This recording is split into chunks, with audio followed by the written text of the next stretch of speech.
दोस्तों, आप देख रहे हैं कि हमारे कॉलीग्स हम लोग सब अभी आए हैं। बहुत विस्तृत डिस्टर्बिंग एवरीबडी, भैया बोलो मत, आप ही नहीं, हमें बाकी भी लोगों को तकलीफ हो रही है। दोस्तों, आप देख रहे हैं कि मेरे सभी मित्र, वरिष्ठ नेता, आप सबको जानते हैं, पटोले साहब हैं, गुरदीप जी हैं, मुकुल जी हैं, पवन जी हैं, प्रवीण चक्रवर्ती जी हैं। हम लोग सब अभी बहुत विस्तृत और व्यापक रूप से वार्तालाप करके आए हैं चुनाव आयोग से। लगभग 1.5-2 घंटे बाद चली है, 1.5-पौने 2 घंटे। कई बिंदुओं पे वार्तालाप हुआ। हमने बड़े स्पष्ट रूप से हमारे बहुत गंभीर मुद्दे उनके सामने रखे। संक्षिप्त में बात यह है कि हमारा उनके सामने जाना संवैधानिक पारदर्शिता के आधार पर है। आप जानते हैं कि चुनाव समतल जमीन पे न हो तो गणतंत्र और लोकतंत्र पे आघात होता है और वो सीधा बेसिक स्ट्रक्चर, संविधान के मूल ढांचे पर आघात होता है।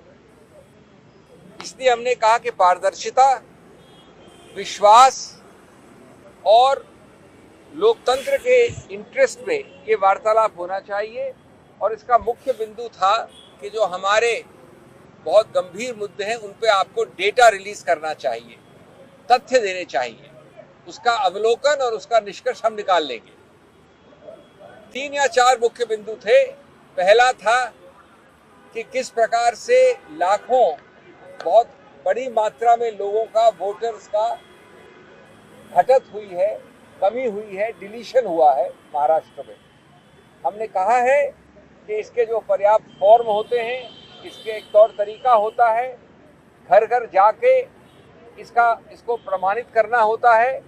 उस प्रक्रिया के लिए हमें booth wise, polling booth wise और कॉन्स्टिट्यूएंसी वाइज विस्तृत डेटा चाहिए जो अभी अवेलेबल नहीं है।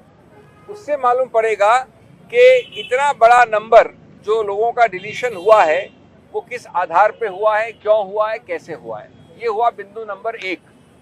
और उसमें हमने ये बताया कि कई बार हमारे सब लोग जमीन पे बात करके आए हैं, पटोले साहब यहाँ पर हैं, हमारे महाराष्ट्र के अध्यक्ष हैं, कि कई लोगों ने बताया कि कई डिलीशन एक व्यक्ति के 200-250 फॉर्म भरने के साथ हुए हैं।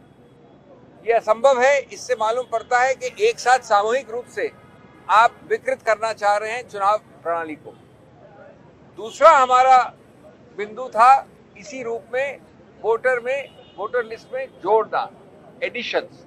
और उसमें हमने कहा कि लगभग 5 महीने का जो समय है लोकसभा और असेंबली के बीच में, उसमें लगभग 47 लाख यानी 50 लाख से 3 लाख कम वोटरों का जोड़े गए हैं, एडिशन हुआ है। इसका औचित्य क्या है? इसके फॉर्म्स कहाँ हैं? फॉर्म 6 हो, फॉर्म 7 हो। इसका डोर टू डोर वेरिफिकेशन कैसे है, किस आधार पे हुआ है? हमको वो रॉ डेटा चाहिए। हमारे विभाग में बहुत एक्सपर्ट्स हैं, उसका रॉ डेटा का निष्कर्ष हम अपने आप निकाल लेंगे, लेकिन वो रॉ डेटा अवेलेबल नहीं है, इसकी मांग की। तीसरा अत्यंत महत्वपूर्ण बिंदु कि चुनाव आयोग के खुद के दिए हुए आंकड़ों के आधार पर एक सिर्फ महाराष्ट्र का उदाहरण लिया जाए तो 3 आंकड़े आते हैं। 58.22% वोटर टर्नआउट 5 बजे, 65.02% वोटर टर्नआउट 11:15 बजे रात को, 11:30 बजे रात को, और अंतिम आंकड़ा अगले 2 दिन बाद 67% या 67 से थोड़ा ऊपर, यानी 7% लगभग का फर्क। हमको जवाब मिला, बड़ा विस्तृत रूप से, बहुत सौहार्द के साथ बातचीत हुई। हमको जवाब मिला कि साहब वोटर टर्नआउट एक अलग प्रक्रिया है और जो 17C का फॉर्म है वो अलग प्रक्रिया है। लेकिन हमने उनसे इसका पुष्टिकरण मांगा है और इसके लिए रॉ डेटा मांगा है, नहीं तो ये 7% पूरा खेल चुनाव का बदल सकता है। और अंत में मेरे मित्र ने, प्रवीण जी ने कई आंकड़े दिए जो हमने रखे उनके समक्ष। वो बताते हैं कि 118 ऐसे कॉन्स्टिट्यूएंसीज हैं, 118, जहां की 25,000 या उससे ज्यादा बढ़त हुई है पोलिंग में, लोकसभा चुनाव और असेंबली चुनाव के बीच में। 118 और 25,000 की बढ़त, यानी काउंट जिन लोगों ने पोल किया, ये एक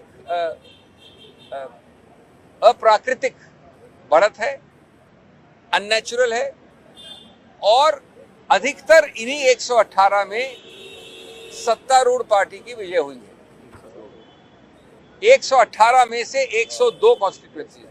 एक बिंदु बता रहा हूं, मैं संक्षिप्त में बोल रहा हूं, इस प्रकार के और कई बिंदु। ये बात सही है कि विस्तृत रूप से कई बिंदुओं का उन्होंने मौखिक रूप से हमको जवाब दिया है, समझाया है। जैसा मैंने कहा, बड़े सौहार्द और अच्छे वातावरण में ये डिस्कशन हुआ, और वो हमको लिख के भी इसका स्पष्टीकरण देंगे। लेकिन हम समझते हैं कि राजनीतिक पार्टी जो देश की सबसे पुरानी और इतनी विस्तृत अलग अलग भारत के कोनों में है, उसका ये उत्तरदायित्व बनता है कि ऐसे मूल जो प्रिंसिपल्स हैं उनको आपके सामने रखा जाए, चुनाव आयोग के सामने रखा जाए, और हम आशा और विश्वास करते हैं कि जल्द से जल्द ऐसे जवाब आएंगे, ऐसे आंकड़े आएंगे जो हर प्रकार से पारदर्शिता की कसौटी को मिले और अविश्वास को हटाएं। सर, ये चुनाव आयोग ने कोई डेडलाइन दी है जिसमें कि आपको रॉ डाटा जो आप लोग कह रहे हैं अलग अलग बिंदुओं पर वो मिल जाएगा, और लिखित जवाब की बात कही गई, उसका क्या कोई टाइमलाइन? इसमें कोई टाइमलाइन नहीं होती, बहुत जल्दी निकट भविष्य में देंगे, उन्होंने कहा है। आप लोग कितने दिन इंतजार करेंगे इसको लेकर? ये आगे की बातें क्यों करें, आने दीजिए। आप लोग के पास सर आप लोग के पास एक आंकड़ा है कि 47 लाख जुड़े हैं लोकसभा चुनाव से विधानसभा।